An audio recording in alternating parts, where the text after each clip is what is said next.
Hello everyone, आज हम Indian constitution के फीचर्स के बारे में बात करेंगे। तो सबसे पहले देखते हैं कि कॉन्स्टिट्यूशन होता क्या है। सो कॉन्स्टिट्यूशन बेसिकली फंडामेंटल प्रिंसिपल्स हैं जिनके अकॉर्डिंग किसी भी नेशन को गवर्न किया जाता है। मतलब कि कॉन्स्टिट्यूशन में कुछ एक रूल्स मेंशन हैं, कुछ ड्यूटीज़ मेंशन हैं, कुछ पावर्स मेंशन हैं कि जैसे लेजिस्लेचर है उसकी क्या पावर्स होंगी, क्या उसकी ड्यूटीज़ होंगी, किस तरह से एग्जीक्यूटिव की पावर होंगी और किस तरह से उनकी ड्यूटीज़ होंगी। कोई भी गवर्नमेंट इंस्टीट्यूशन है उसका स्ट्रक्चर कैसा होगा, उसका प्रोसीजर के बारे में, उसकी पावर्स के बारे में, ठीक है, उनकी क्या ड्यूटीज़ हैं उसके बारे में ये मेंशन होता है कॉन्स्टिट्यूशन में। उसके अलावा उसमें कुछ हम जो इंडिविजुअल्स होते हैं, जो कि सिटीजन होते हैं किसी भी कंट्री के, उनको कुछ राइट्स दिए जाते हैं, जैसे कि फंडामेंटल राइट्स हमें दिए गए हैं, ठीक है। उसके अलावा जो ड्यूटीज़ हैं सिटीजन्स की, मतलब फंडामेंटल ड्यूटीज़ जो हैं वो दी गई हैं कि क्या ड्यूटीज़ होंगी सिटीजन की अपनी नेशन की तरफ, अपनी कंट्री की तरफ, ठीक है। उसके अलावा कुछ डायरेक्टिव प्रिंसिपल्स हैं, मतलब डायरेक्टिव प्रिंसिपल्स ऑफ स्टेट, मतलब कि ये स्टेट को एक तरह से डायरेक्ट इंस्ट्रक्शंस हैं कि किस तरह से जब आप कोई भी पॉलिसी बनाओगे, कोई भी लॉ बनाओगे तो आपको किन बातों का ध्यान रखना है, ये उसमें मेंशन है कॉन्स्टिट्यूशन में। तो सब कुछ जो काम है वो कॉन्स्टिट्यूशन के अकॉर्डिंग होता है एक कंट्री में, ठीक है।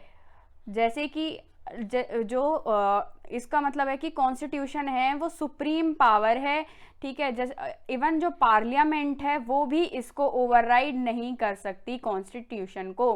पार्लियामेंट को भी जो काम है वो कॉन्स्टिट्यूशन के दायरे में रहकर ही करना पड़ेगा, क्योंकि अगर मान लो कि कोई पार्लियामेंट कोई लॉ बनाती है तो अगर वो अकॉर्डिंग टू द कॉन्स्टिट्यूशन नहीं होगा तो जो हमारा जो सुप्रीम कोर्ट है उसको कॉन्स्टिट्यूशन के अकॉर्डिंग उसको एक पावर दी गई है कि वो उस लॉ को रिव्यू कर सकता है, उस एक्ट को रिव्यू कर सकता है, देख सकता है कि वो कॉन्स्टिट्यूशन के अकॉर्डिंग है या नहीं है। अगर नहीं है तो वो उसे अनकॉन्स्टिट्यूशनल डिक्लेयर कर सकता है। तो सब कुछ काम क्या हो रहा है, कॉन्स्टिट्यूशन के अकॉर्डिंग ही हो रहा है, ठीक है। तो जो अगर हम इंडिया का कॉन्स्टिट्यूशन देखें वो रिटन कॉन्स्टिट्यूशन है, जैसे कि अमेरिका का कॉन्स्टिट्यूशन है, ठीक है। तो अब हम इंडिया के जो कॉन्स्टिट्यूशन है उसके फीचर्स के बारे में देखते हैं। तो इंडियन कॉन्स्टिट्यूशन के फीचर्स हैं जैसे कि लेंथीएस्ट रिटन कॉन्स्टिट्यूशन है, इसको अलग अलग सोर्सेस से लिया गया है इसके अलग अलग फीचर्स को, ठीक है। ना तो ये रिजिड है और ना ही ये फ्लेक्सिबल है, इसमें फेडरल सिस्टम है, पार्लियामेंट्री फॉर्म ऑफ गवर्नमेंट के बारे में बताता है। यहाँ पे जो पार्लियामेंट्री सोवरेनिटी और जुडिशल सुप्रीमेसी है उसका सिंथेसिस के बारे में, सिंथेसिस मतलब उसका कॉम्बिनेशन यहाँ पे लिया गया है, ठीक है। इंटीग्रेटेड और इंडिपेंडेंट जुडिशरी की ये बात करता है इंडियन कॉन्स्टिट्यूशन। उसके अलावा यहाँ पे कुछ फंडामेंटल राइट्स दिए गए हैं कॉन्स्टिट्यूशन में हर एक इंडियन सिटीजन को, ठीक है। डीपीएसपी इसमें मेंशन किए गए हैं स्टेट्स को, मतलब इंस्ट्रक्शंस दिए गए हैं। फंडामेंटल ड्यूटीज़ हैं इसमें कि हर एक सिटीजन की जो अपनी कंट्री की तरफ, मतलब हर एक इंडियन सिटीजन की क्या ड्यूटीज़ हैं इंडिया के लिए, ठीक है। कैसे इंडियन स्टेट है वो सेक्युलर है, ठीक है। यहाँ पे यूनिवर्सल एडल्ट फ्रेंचाइज यहाँ पे चलता है। इसके अलावा यहाँ पे सिंगल सिटीजनशिप सिस्टम है, ठीक है। और यहाँ पे इंडिपेंडेंट बॉडीज़ कुछ बनाई गई हैं और उसके अलावा यहाँ पे इमरजेंसी प्रोविजंस भी दिए गए हैं। इसके अलावा जो गवर्नमेंट का 3 टियर स्ट्रक्चर रखा गया है और यहाँ पे कोऑपरेटिव सोसाइटीज़ की ये बात करता है। तो अब हम इन फीचर्स को 1 बाय 1 देखते हैं, ठीक है। जो इंडिया का कॉन्स्टिट्यूशन है वो लेंथीएस्ट रिटन कॉन्स्टिट्यूशन है। जैसे मान लो जैसे कि अमेरिका का कॉन्स्टिट्यूशन है, ठीक है, वो भी रिटन है पर उसमें जैसे कि सिर्फ और सिर्फ 7 आर्टिकल है, ठीक है, सिर्फ 7 आर्टिकल है, मतलब जो छोटा है। अब जो इंडिया का कॉन्स्टिट्यूशन है वो लेंथीएस्ट है। वो क्या है कि जैसे वो अलग अलग सोर्सेज से, अलग अलग जगह से लिया गया है, ठीक है। और हर एक जो चीज़ है ना उसको हर एक उसको बहुत ही फीचर, मतलब उसको बहुत ही इलेबोरेट पूरा डिटेल में उसको सब कुछ एक्सप्लेन किया गया है। बहुत ही डिटेल डॉक्यूमेंट है ये। जैसे कि जब ये बना था ना इंडिया का कॉन्स्टिट्यूशन 1949 में, तो उस टाइम पे इसमें एक प्रीएम्बल था, 395 आर्टिकल्स थे और 8 शेड्यूल थे। ठीक है। ये जो 395 आर्टिकल्स थे 22 पार्ट्स में डिवाइडेड थे, पर अब प्रेजेंटली 2019 तक अगर हम बात करें तो अब यहाँ पे प्रीएम्बल है, ठीक है। अब आर्टिकल्स का जो वो है बढ़ गए हैं आर्टिकल्स, यहाँ पे वो 470 आर्टिकल्स हैं, ठीक है। उनको 25 पार्ट्स में डिवाइड कर दिया गया है। यहाँ पे 12 शेड्यूल्स हैं, ठीक है। अब क्या है कि ये एडमिनिस्ट्रेटिव प्रोविजंस भी हैं, इसमें सिर्फ गवर्नेंस के बारे में नहीं बताता, ये एडमिनिस्ट्रेशन किस तरह से चलेगा वो भी बताता है, ठीक है, कॉन्स्टिट्यूशन।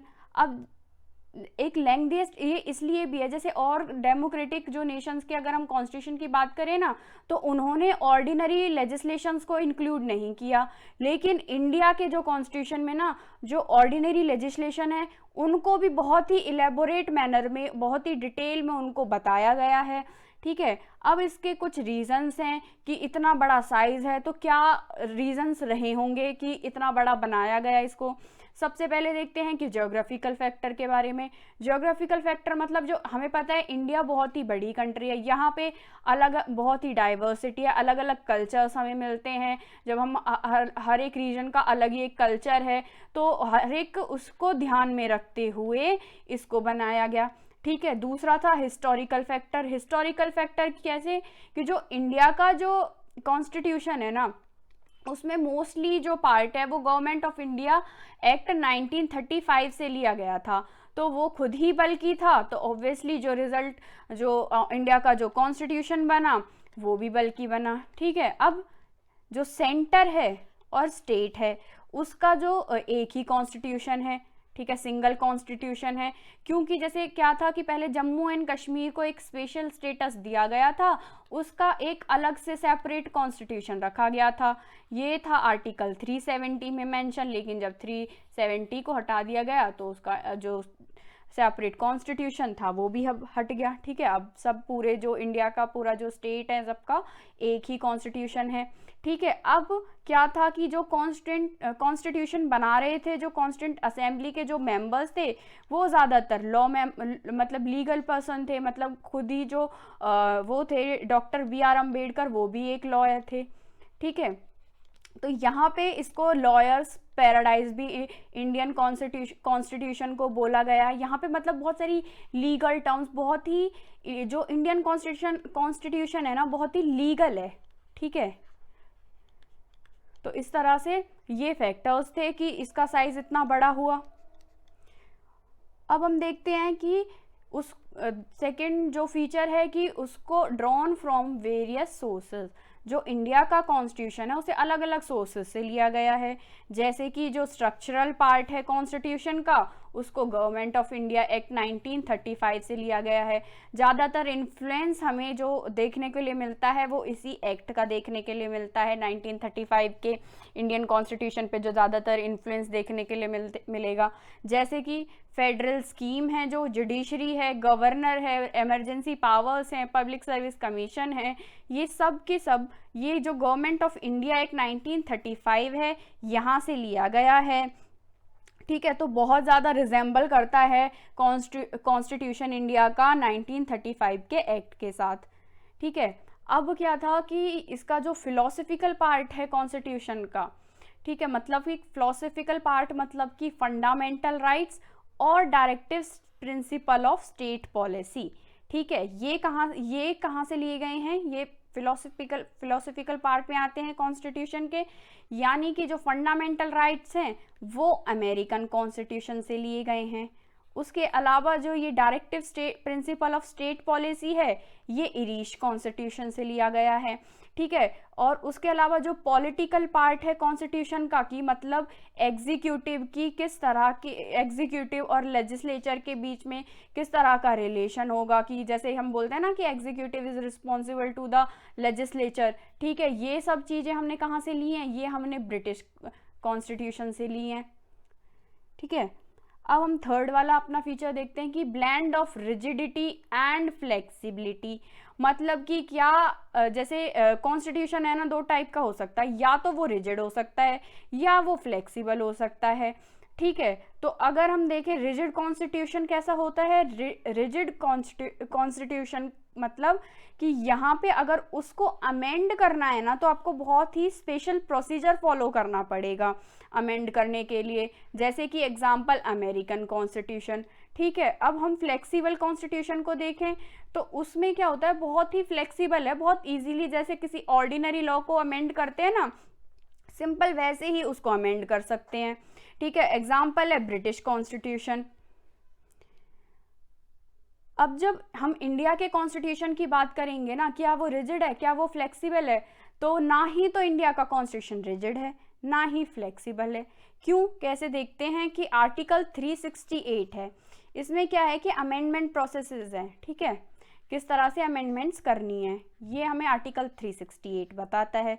तो यहाँ पे आर्टिकल 368 में कॉन्स्टिट्यूशन को अमेंड करने के लिए दो टाइप दिए गए हैं कि या कि कुछ प्रोविजंस हैं जो कॉन्स्टिट्यूशन के वो स्पेशल मेजॉरिटी से उनको अमेंड किया जा सकता है। स्पेशल मेजॉरिटी मतलब कि मान लो किसी कॉन्स्टिट्यूशनल अमेंडमेंट एक्ट करना है, ठीक है, तो जब उसका जो सपोर्ट है वो 50% लोग करेंगे, ठीक है, मेंबर्स करेंगे किसी, ठीक है, उसके अलावा 50% लोग तो करेंगे, लेकिन जब वोटिंग होगी तो उस टाइम पे जो लोग प्रेजेंट हैं उनमें से कम 2/3 लोग वोट करेंगे।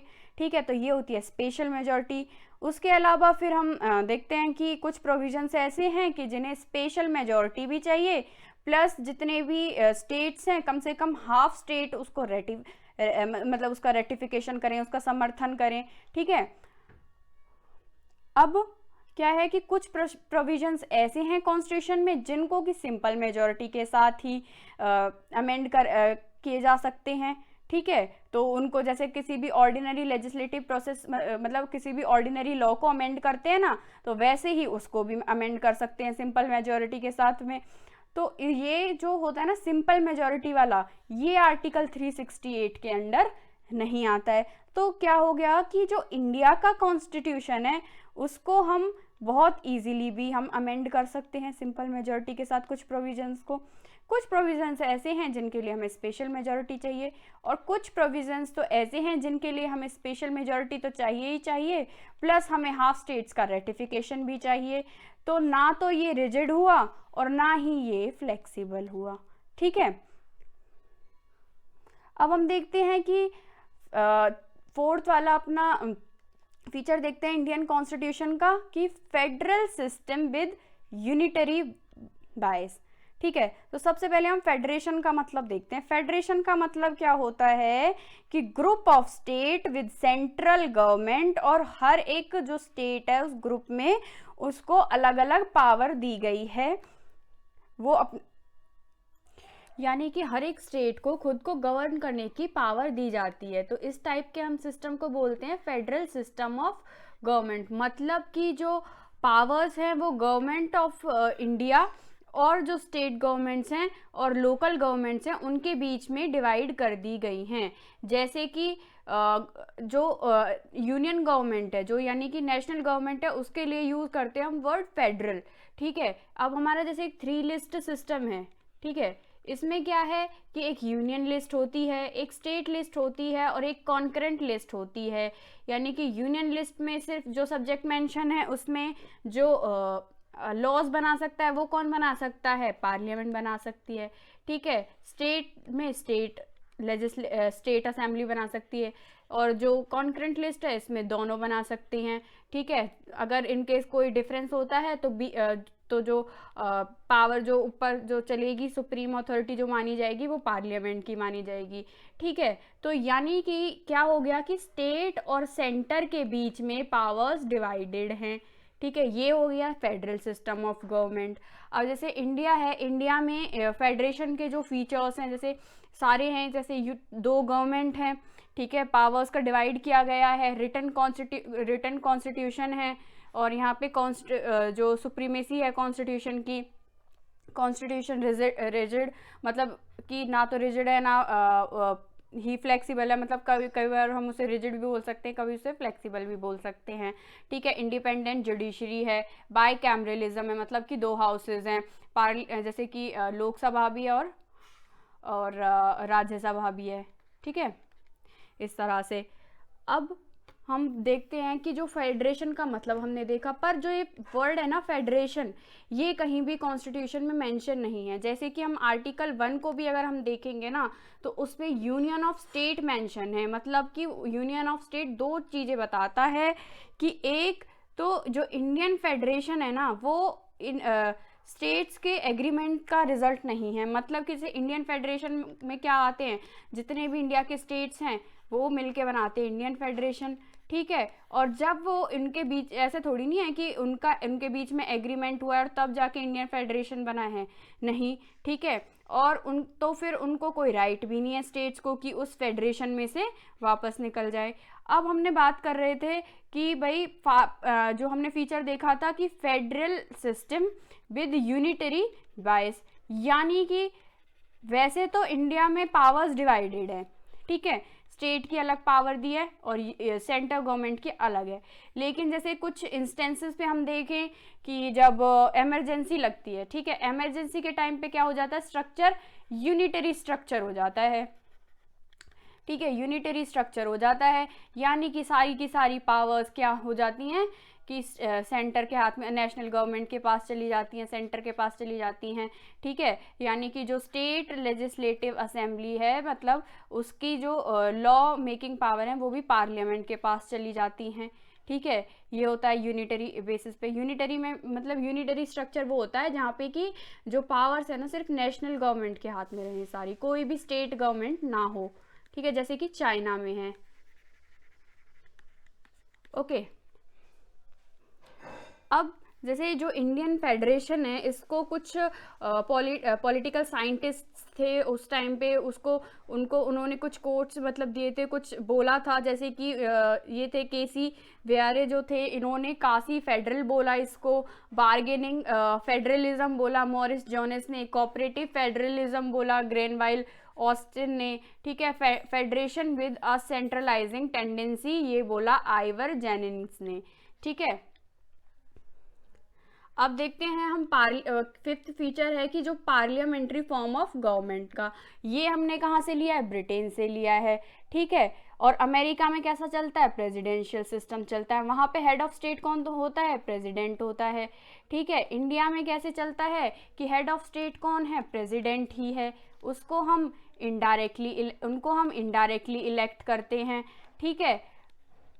उसके अलावा जैसे पार्लियामेंट्री सिस्टम में क्या होता है कि जैसे एग्जीक्यूटिव है वो लेजिस्लेचर के लिए रिस्पॉन्सिबल होता है, यानी कि जैसे जो कैबिनेट गवर्नमेंट है, ठीक है, जो कैबिनेट है जो, ठीक है, प्राइम मिनिस्टर एंड कैबिनेट, ये दोनों कहाँ से निकले, ये भी तो लेजिस्लेचर से ही जाते हैं, ठीक है। हम किसी एक पार्टी को चुनेंगे, वो पार्टी अपनी गवर्नमेंट बनाएगी, ठीक है। हमने बीजेपी को चुना, बीजेपी ने अपनी गवर्नमेंट बनाई, उसमें से प्राइम मिनिस्टर मतलब चुना गया मिस्टर नरेंद्र मोदी को, ठीक है, तो उन्होंने अपनी गवर्नमेंट बनाई। अब ये क्या है, ये जो कैबिनेट, और उन्होंने फिर अपना एक मिनिस्टर्स का एक मतलब जिसको बोलते हैं ना कि काउंसिल ऑफ मिनिस्टर, फिर उस काउंसिल ऑफ मिनिस्टर में से कैबिनेट मिनिस्टर्स बने, मतलब कैबिनेट मिनिस्टर्स बहुत इंपॉर्टेंट जो मिनिस्टर्स होते हैं, ये हम बाद में डिस्कस करेंगे, ठीक है। तो क्या हुआ कि इस तरह से ये जो कैबिनेट है ये लेजिस्लेचर के लिए रिस्पॉन्सिबल है, तो ये था पार्लियामेंट्री फॉर्म ऑफ गवर्नमेंट, ठीक है। ये हमने कहाँ से लिया, ब्रिटेन से लिया, यानी कि parliamentary form of government based है कि cooperation and coordination principle between the legislative and executive organ, okay. बल्कि और जो प्रेसिडेंशियल सिस्टम है वो डॉक्ट्रिन ऑफ सेपरेशन की बात करता है, मतलब जो इनको बिल्कुल, जो लेजिस्लेचर है और जो एग्जीक्यूटिव है, इन दोनों को बिल्कुल अलग रखा गया है, इनकी पावर्स को बिल्कुल अलग से डिमार्केट किया गया है, ठीक है। अब जो पार्लियामेंट्री सिस्टम है इसको वेस्ट मिनिस्टर मॉडल भी बोलते हैं, ठीक है। इसमें वही एक गवर्नमेंट, रिस्पॉन्सिबल गवर्नमेंट और कैबिनेट गवर्नमेंट होती है, ओके। अब हमारे जो कॉन्स्टिट्यूशन है उसमें पार्लियामेंट्री सिस्टम है जो वो सेंटर में भी है और स्टेट में भी है, ठीक है। स्टेट में भी स्टेट असेंबलीज होती हैं और स्टेट काउंसिल होती हैं, ठीक है। और सेंटर पे तो जैसे है ही कि लोकसभा भी है और राज्यसभा भी है, ठीक है। अब जैसे हम पार्लियामेंट्री गवर्नमेंट के कुछ फीचर्स देखें कि यहाँ पे एक तो नॉमिनल एग्जीक्यूटिव है, एक रियल एग्जीक्यूटिव है। नॉमिनल एग्जीक्यूटिव का मतलब है कि प्रेसिडेंट है जो इंडिया के, वो नॉमिनल एग्जीक्यूटिव हैं, ठीक है। हेड ऑफ द स्टेट जो भी इंडिया का जो भी गवर्नमेंट का जो भी काम है वो प्रेसिडेंट के नाम से चलता है। पर रियल एग्जीक्यूटिव कौन हो गए, जो पीएम हैं, जो कैबिनेट है, ठीक है, वो सारी डिसीजंस मेनली ले रहे हैं। फिर यहाँ पे मेजॉरिटी पार्टी रूल है, बहुत सारी पार्टी है इंडिया में, बीजेपी है, कांग्रेस है, ठीक है, बहुत सारी पार्टी है। इसके अलावा जो ये एग्जीक्यूटिव है ये लेजिस्लेचर को रिस्पॉन्सिबल ही है, ठीक है, ये हमने देखा। इसके अलावा हम membership of ministers in the legislature ये देखते हैं। ये क्या है, ये है कि मान लो कि कोई पर्सन है वो एज अ मिनिस्टर उसको ना मिनिस्टर बना दिया, बट वो किसी भी हाउस का मेंबर नहीं है, ना वो लोकसभा का मेंबर है, ना वो राज्यसभा का मेंबर है, तो उनको 6 महीने के अंदर किसी भी एक हाउस का मेंबर बनना होता है, ठीक है। तो तभी उसकी जो मिनिस्टर की पोस्ट है वो बनी रह सकती है, वरना उसको फिर वो छोड़नी पड़ेगी।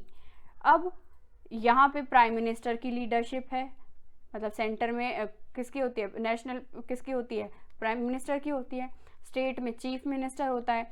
और यहाँ पे जो लोअर हाउस है उसका डिसोल्यूशन होता है, मतलब हर 5 साल में वो डिसॉल्व होता है, फिर से इलेक्शंस होते हैं, ठीक है। जैसे स्टेट जो सेंटर जो देखे जाए, सेंटर में लोकसभा होता है, ठीक है, और स्टेट असेंबली स्टेट में होती हैं, ठीक है, इनको लोअर हाउस बोलते हैं। अपर हाउस कौन सा होता है, राज्यसभा और स्टेट काउंसिल, स्टेट में ये अपर हाउसेस होते हैं, ओके। अगर हमने बोला कि हमने पार्लियामेंट्री सिस्टम में ब्रिटेन से लिया है, तो इंडिया पर जो इंडिया के पार्लियामेंट्री सिस्टम है और जो ब्रिटिश का पार्लियामेंट्री सिस्टम है उसमें कुछ डिफरेंसेस हैं, तो हम वो देखते हैं। तो देखते हैं कि जो इंडिया का जो पार्लियामेंट है ना, इंडियन पार्लियामेंट, वो सोवरेन बॉडी नहीं है, ठीक है, पर ब्रिटिश पार्लियामेंट है। मतलब कि जैसे हमने पहले ही देखा था कि कॉन्स्टिट्यूशन सबसे सुप्रीम पावर है, ठीक है, बल्कि जो पार्लियामेंट है वो उसकी भी पावर्स कहाँ से ड्राइव होती हैं, कॉन्स्टिट्यूशन से ड्राइव होती हैं, ठीक है। और इंडिया का जो हेड ऑफ द स्टेट है होता है वो इलेक्टेड हेड है, ठीक है, वो प्रेसिडेंट होते हैं, ठीक है। उसके अलावा जैसे अगर हम ब्रिटेन की बात करें, वहाँ पे हेरिडिटरी हेड होता है, मतलब वहाँ पे क्वीन होती है, हेड ऑफ द स्टेट, ठीक है, क्वीन होती है। तो ये डिफरेंसेस थे ब्रिटिश और इंडियन पार्लियामेंट्री सिस्टम के बारे में। अब ये देखते हैं कि इंडिया जैसे पार्लियामेंट्री सोवरेनिटी की हम बात करते हैं और जुडिशियल सुप्रीमेसी की हम बात करते हैं पहले, ठीक है।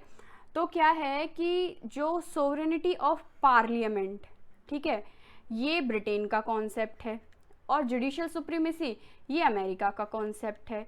तो जो सोवरेनिटी ऑफ पार्लियामेंट है ये ये क्या होता है कि पार्लियामेंट सुप्रीम पावर है, ठीक है, सोवरेन पावर है। तो ऐसा इंडिया में है नहीं है, इंडिया में पार्लियामेंट सोवरेन पावर नहीं है, ठीक है। अब हम जैसे कि देखते हैं कि अब हमने जुडिशियल सुप्रीमेसी का जो कॉन्सेप्ट है वो हमने अमेरिका से लिया हुआ है, ठीक है। तो इसमें भी डिफरेंस है, उससे हमने जुडिशियल सुप्रीमेसी का जो कॉन्सेप्ट है हमने वो ले तो लिया, पर उसमें डिफरेंस क्या है कि जैसे जो जुडिशियल सुप्रीमेसी है वो कॉन्सेप्ट है इंडिया का, वो बहुत ही नैरो है, ठीक है। कैसे है नैरो, देखो क्या होता है, जैसे इंडिया जो अमेरिकन कॉन्स्टिट्यूशन है ना वो ड्यू प्रोसेस ऑफ लॉ बताता है, जबकि इंडिया में क्या है, procedure established by the law. मतलब कि जैसे मान लो कि कोई लॉ बना, ठीक है, तो उसको देखा जाता है कि वो जो भी कॉन्स्टिट्यूशन में जो भी प्रोसीजर मेंशन है वो उसके अकॉर्डिंग बना है या नहीं बना। ठीक है, ये नैरो कॉन्सेप्ट इसलिए हो जाता है कि कई बार जैसे कुछ प्रिंसिपल हैं, जस्टिस, इक्वलिटी, इसको भी मतलब इनको भी एक तरह से इग्नोर कर दिया जाता है इसके चक्कर में कि ये की प्रोसीजर जिस तरह से कॉन्स्टिट्यूशन में मेंशन है, जिस तरह से लॉ को बनाने का प्रोसीजर है उस तरह से है या नहीं। ठीक है, और जबकि जो ये ड्यू प्रोसेस ऑफ लॉ है इसका मतलब है कि ये चेक तो करता है कि किस तरह से कि मतलब प्रोसीजर जो लॉफुल है या नहीं है, कोई भी एक्ट है वो लॉफुल है या नहीं है। लेकिन यहाँ पे ये क्या करता है कि यहाँ ये इसको बहुत ही फेयर सिस्टम है। ठीक है, तो जो ड्यू प्रोसेस है वो देखता है कि वो फेयर है कि नहीं है, मतलब कि किसी के राइट्स का तो कोई वायलेशन नहीं हो रहा है, किसी भी पर्सन के किसी भी राइट का तो वायलेशन नहीं हो रहा है। ठीक है, कोई भी लॉ बना है। तो ये था due process of law and procedure establish by the law. ठीक है, अब हम देखते हैं कि जो इंडियन कॉन्स्टिट्यूशन के जो फ्रेमर्स थे ना, ठीक है, उन्होंने क्या किया कि इनका कॉम्बिनेशन लिया है कि जो पार्लियामेंट्री सोवरेनिटी है और जो जुडिशियल सुप्रीमेसी है, इनका एक तरह से सिंथेसिस उन्होंने लिया हुआ है। कैसे? जैसे मान लो कि जो सुप्रीम कोर्ट है, ठीक है, वो किसी भी पार्लियामेंट्री लॉ को अनकॉन्स्टिट्यूशनल डिक्लेयर कर सकती है क्योंकि उसके पास पावर होती है जुडिशियल रिव्यू की। ठीक है, उसके अलावा पार्लियामेंट अपनी किसी भी मतलब कॉन्स्टिट्यूशन के मेजर पोर्शन को अमेंड कर सकती है अपनी कॉन्स्टिट्यूएंट पावर्स के थ्रू। ठीक है, वो कॉन्स्टिट्यूशन को अमेंड तो कर सकती है लेकिन जो बेसिक स्ट्रक्चर है ना कॉन्स्टिट्यूशन का, ठीक है, उसको वो वायलेट नहीं कर सकती। उसका उसी के बेसिक स्ट्रक्चर के अंदर रहते हुए को देखते हुए ध्यान में रखते हुए उसको जो भी अमेंडमेंट वो कर सकती है कॉन्स्टिट्यूशन में। ठीक है, अब देखते हैं कि जो इंडिया का जो जुडिशरी है वो इंटीग्रेटेड और इंडिपेंडेंट है। इंटीग्रेटेड का मतलब कैसे है कि उसमें एक हायरार्की है, मतलब कि जैसे सुप्रीम कोर्ट है, फिर हाई कोर्ट है और फिर और बाकी के हाई कोर्ट के मतलब सबऑर्डिनेट कोर्ट होते हैं। ठीक है, कुछ भी डिस्ट्रिक्ट कोर्ट होते हैं। ठीक है, ये सब क्या होते हैं? हाई कोर्ट के सबऑर्डिनेट होते हैं। और उसके ऊपर सबसे ऊपर कौन सा होता है? Supreme court. सुप्रीम कोर्ट को हम फेडरल कोर्ट भी बोलते हैं। ठीक है, अब जो इंडिया की जो जुडिशरी है वो इंडिपेंडेंट है, जैसे कि अभी हमने देखा कि उसके पास जुडिशियल रिव्यू की पावर है। ठीक है, वो इंडिपेंडेंट है। अब यूएसए की अगर हम देखें ना, तो जो सिंगल सिस्टम है कोर्ट्स का यूएसए का, ठीक है, वो सेंट्रल लॉज और स्टेट लॉज दोनों को ही एनफोर्स करता है। ठीक है,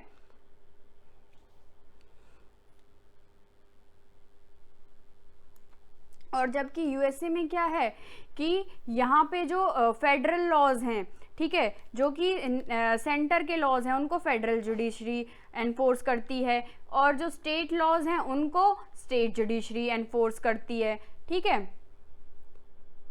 अब हम देखते हैं कि जो कॉन्स्टिट्यूशन है उसमें हमें फंडामेंटल राइट्स भी दिए गए हैं हर एक इंडियन सिटीजन को, जो कि आर्टिकल 14 से लेके 32 तक हैं।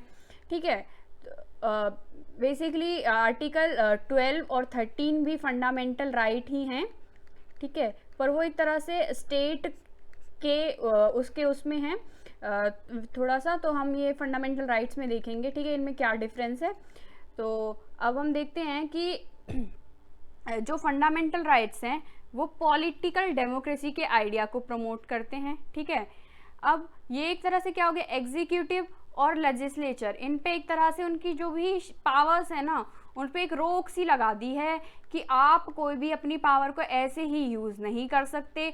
वो किसी भी मतलब अगर आप लॉ बना रहे हो ना तो आपके तो किसी भी फंडामेंटल राइट का वो मतलब उसको हार्म नहीं पहुंचाना चाहिए, किसी भी फंडामेंटल राइट को किसी भी पर्सन के। ठीक है, ये इस तरह से एक तरह से अंकुश है उनकी शक्तियों पे। ठीक है, tyranny of the executive and arbitrary laws of the power of the legislature. ठीक है, तो ये जस्टिसिएबल है नेचर में ऑब्वियसली, क्योंकि अगर इनका ऐसा होता है ना कि इनको हार्म पहुंचाया गया फंडामेंटल राइट के, किसी भी पर्सन को लगता है कि मेरे फंडामेंटल राइट को मतलब मेरे से छीना गया, कुछ भी हार्म पहुंचाया गया, तो वो क्या कर सकता है, वो कोर्ट में जा सकता है। ठीक है, वो डायरेक्टली सुप्रीम कोर्ट में जा सकता है। ठीक है, इसमें कुछ रिट्स दी हुई हैं, habeas corpus, mandamus, prohibition, certiorari and quo warranto. तो इनके थ्रू वो अपने राइट्स का रिस्टोरेशन के लिए सुप्रीम कोर्ट जा सकता है। ठीक है, और जैसे कि नेशनल इमरजेंसी के टाइम पे क्या होता है कि ना, जो फंडामेंटल राइट्स हैं हमारे, उनको सस्पेंड कर दिया जाता है, लेकिन फिर भी जो आर्टिकल 20 है और 21 है वो फिर भी नहीं सस्पेंड होते हैं। ठीक है, अब हम देखते हैं कुछ directive principle of state policy, मतलब कि स्टेट को कुछ डायरेक्शंस दी गई हैं कॉन्स्टिट्यूशन में कि आपको कोई भी पॉलिसी बनानी है तो आप किस तरह से पॉलिसी को बनाओगे। ठीक है, उसमें जैसे डॉक्टर बी.आर. अम्बेडकर ने नोवेल फीचर भी बोला है इसको, DPSP को। ठीक है, ये सोशल और इकोनॉमिक डेमोक्रेसी के आइडियाज़ को प्रमोट करते हैं। एक तरह से ये इंडिया में एक वेलफेयर स्टेट एस्टेब्लिश करना चाहते हैं। इनका पीछे जो एम है वो है कि इंडिया में वेलफेयर स्टेट एस्टेब्लिश करना।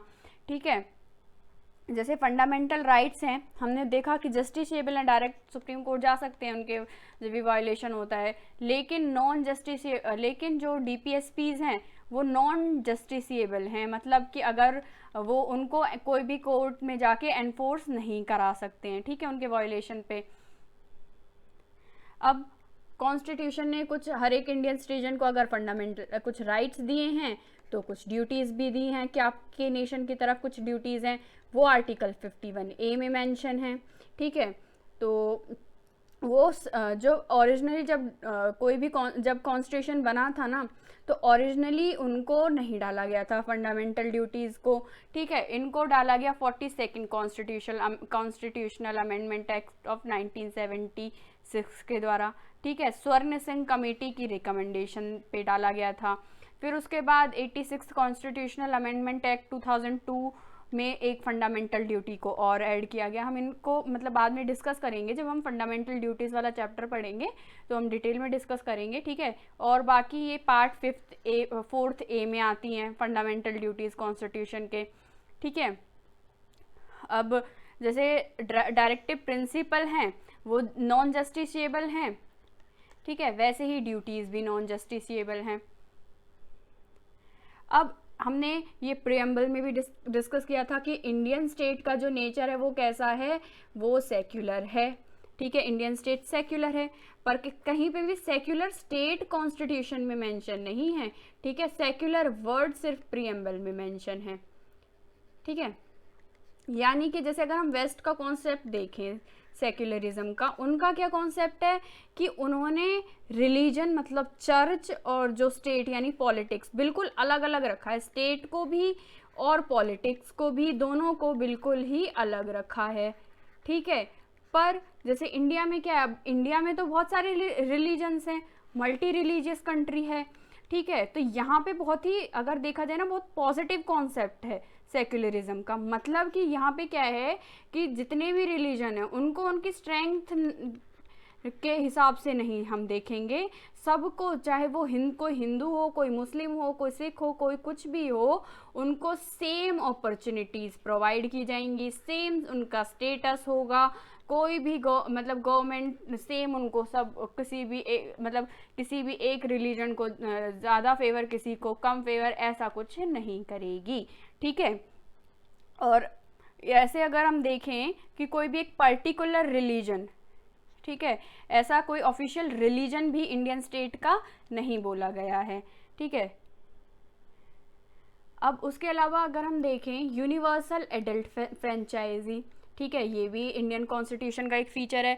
यानी कि इसमें क्या है कि जो 18 और उससे अबव हैं वो वोट दे सकते हैं। ठीक है, इलेक्शन में पार्टिसिपेट कर सकते हैं। 18 ईयर्स उनकी एज होनी चाहिए। पहले क्या था, 21 ईयर्स की एज थी 1989 में।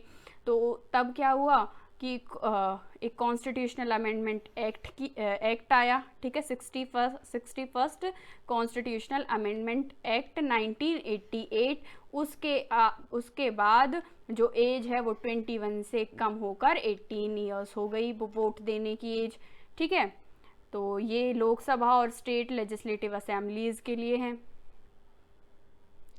फिर इंडिया में है जो सिंगल सिटीजनशिप चलती है, ठीक है, क्योंकि कैसे, जैसे अगर इंडिया में सेंटर भी है, ठीक है, स्टेट भी है, तो ये नहीं है कि सेंटर की अलग एक आपको सिटीजनशिप मिलेगी और स्टेट की अलग से, जैसे कि यूएसए में है, ठीक है। ये नहीं है कि यूएसए का कोई स्टेट है तो उसकी आपको अलग सिटीजनशिप मिल गई और फिर पूरे यूएसए के एक, मतलब यूएसए का मतलब एक स्टेट का सिटीजन हो गया, एक फिर पूरी कंट्री यानी कि यूएसए का सिटीजन हो गया, ठीक है, यानी कि डुअल सिटीजनशिप बोलते हैं इसको। ऐसा कुछ नहीं होता है इंडिया में। इंडिया में क्या है, सिंगल सिटीजनशिप चलती है, ठीक है। इसके अलावा कॉन्स्टिट्यूशन में कुछ जैसे लेजिस्लेटिव, कुछ एग्जीक्यूटिव और जुडिशियल ऑर्गन्स हैं, ठीक है, ये गवर्नमेंट के लेजिस्लेटिव, एग्जीक्यूटिव और जुडिशियल हैं, ये गवर्नमेंट के ऑर्गन्स हैं, ठीक है। ये दोनों सेंटर और स्टेट दोनों में होते हैं। तो पर कुछ उसके मतलब कुछ इंडिपेंडेंट बॉडीज़ भी हैं जो बिल्कुल ही इंडिपेंडेंट हैं। इलेक्शन कमीशन, ठीक है, यूनियन पब्लिक सर्विस कमीशन और CAG comptroller and auditor general of India, ठीक है, और स्टेट पब्लिक सर्विस कमीशन। इसके अलावा कॉन्स्टिट्यूशन में कुछ इमरजेंसी प्रोविजंस भी दिए गए हैं। 3 टाइप की इमरजेंसी होती है, नेशनल इमरजेंसी होती है, स्टेट इमरजेंसी होती है यानी कि प्रेसिडेंट रूल जिसे हम बोलते हैं, और फाइनेंशियल इमरजेंसी होती है। इस टाइम पे कैसा स्ट्रक्चर हो जाता है कंट्री का, यूनिटरी स्ट्रक्चर हो जाता है, यानी कि सारी की सारी पावर्स हैं वो सेंटर के हाथ में आ जाती हैं, सारे लॉज पार्लियामेंट बनाती है, ठीक है। अब 3 टियर गवर्नमेंट स्ट्रक्चर है इंडिया में। कैसे, एक तो सेंटर हो गया, एक स्टेट हो गया और एक लोकल गवर्नमेंट। लोकल गवर्नमेंट जैसे कि पंचायत आती, पंचायत, म्यूनिसिपैलिटीज़, जैसे 73rd जो कॉन्स्टिट्यूशनल अमेंडमेंट एक्ट था उससे पंचायती राज सिस्टम आया, ठीक है, और जो 74th कॉन्स्टिट्यूशनल अमेंडमेंट एक्ट है उससे म्यूनिसिपैलिटीज़ आई, ओके। अब जो इंडियन कॉन्स्टिट्यूशन है वो कोऑपरेटिव सोसाइटीज़ की भी बात करता है, ठीक है। तो इसको कोऑपरेटिव सोसाइटीज़ मतलब क्या होता है कि जैसे बहुत सारे लोग हैं, ठीक है, इकट्ठे मिले किसी भी इकोनॉमिक पर्पज़ के लिए, उन्होंने अपनी एक तरह से ग्रुप बना लिया, ठीक है। कोई भी इकोनॉमिक पर्पज़ भी हो सकता है उनका सोशल पर्पज़ भी कुछ हो सकता है, उनका कल्चरल पर्पज़ भी कुछ हो सकता है, जैसे कि अमूल एक कोऑपरेटिव सोसाइटी है, ठीक है। तो जो 97th कॉन्स्टिट्यूशनल अमेंडमेंट एक्ट था 2012 का, उसने कोऑपरेटिव सोसाइटीज़ को कॉन्स्टिट्यूशनल स्टेटस दिया, उनको प्रोटेक्शन प्रोवाइड किया, ठीक है। और फिर उसके लिए कोऑपरेटिव सोसाइटी से रिलेटेड कुछ चेंजेस भी हुए हैं कि कोऑपरेटिव सोसाइटीज़ को ऐसा मतलब कि एक right to form cooperative societies, ठीक है, इसको फंडामेंटल राइट बना दिया गया, ये आर्टिकल 19 में है, ठीक है। नया डीपीएसपी लेके आए कि इसके कोऑपरेटिव सोसाइटीज़ के प्रमोशन के लिए, वो आर्टिकल 43 भी उससे रिलेटेड है, ठीक है। थर्ड चेंज ये हुआ कि एक पार्ट 9th भी ऐड कर दिया गया कॉन्स्टिट्यूशन में, ठीक है, जो कि जिसका टाइटल दे दिया गया द कोऑपरेटिव सोसाइटीज़, जो कि आर्टिकल 243 ZH 243 ZT तक है, ठीक है। तो ये अब हमने अभी फीचर्स के बारे में बात किया था इंडियन कॉन्स्टिट्यूशन के, अब हम उसके क्रिटिसिज्म देख लेते हैं कि क्या क्रिटिसिज्म्स थे कॉन्स्टिट्यूशन के। तो सबसे पहला ये था कि ये बोला गया भाई इसको बोरो किया गया है, ठीक है। तो इस पे अंबेडकर जी ने बोला कि हाँ भाई इसको बोरो किया गया है, लेकिन अगर आप देखोगे पूरे 100 साल के पीछे का पूरा देखोगे हिस्ट्री अगर आप देखोगे तो जो कॉन्स्टिट्यूशन जो पहला बना था उसको बहुत साल हो गए हैं। तो एक तरह से क्या हो गया कि एक फ्रेमवर्क उसने सेट कर दिया है, एक स्ट्रक्चर जो सेट कर दिया है, तो उसी के बेसिस पे अब सारे कॉन्स्टिट्यूशन बनेंगे। ठीक है। फिर बोला गया कार्बन कॉपी है 1935 के एक्ट का, तो इसमें भी बोल दिया कि अंबेडकर जी ने कि उसको कहीं हमने कुछ जो एडमिनिस्ट्रेटिव पर जो प्रोविजंस है हमने वही लिए हैं, और उन्होंने साफ साफ ये भी बोल दिया तब उस टाइम पे कि इसके लिए तो मैं किसी से कुछ माफ़ी भी नहीं मांगूंगा। ठीक है। कुछ ने बोला कि जो अपना जो कॉन्स्टिट्यूशन है वो अन इंडियन है, एंटी इंडियन है, मतलब उन्होंने बोला कि भाई हमें तो मतलब वीणा वगैरह सुनने की आदत है और ये तो इंग्लिश बैंड जैसा सा साउंड करता है इंडिया का कॉन्स्टिट्यूशन। ठीक है। क्योंकि सब मोस्टली जैसे हमने जो पार्लियामेंट्री जो फीचर है वो पूरा ब्रिटेन से लिया गया है कि किस तरह से गवर्नमेंट काम करेगी, वो पूरा कहाँ से लिया गया है, वो ब्रिटेन से लिया गया है। ठीक है। अब ये अनगांधीयन कॉन्स्टिट्यूशन बोला गया है कि जैसे गांधी जी के बारे मतलब गांधी जी का जो सोच थी, जैसे जब स्टार्टिंग में क्या हुआ था कि कॉन्स्टिट्यूशन बना तो उसमें पंचायती राज नहीं था। ठीक है। तो गांधी जी इसको फेवर करते थे, तो इसलिए उसको अनगांधीयन कॉन्स्टिट्यूशन बोला गया। फिर बोला गया एलिफेंटाइन साइज, मतलब बहुत बड़ा है, ये हम डिस्कस कर ही चुके हैं। फिर बोला गया कि पैराडाइज ऑफ द लॉयर्स, मतलब कि बहुत ही लीगल है इंडिया का कॉन्स्टिट्यूशन, बहुत सारी लीगल टर्म्स मेंशन हैं, तो इसको पैराडाइज ऑफ द लॉयर्स भी बोला गया। ठीक है। So thank you.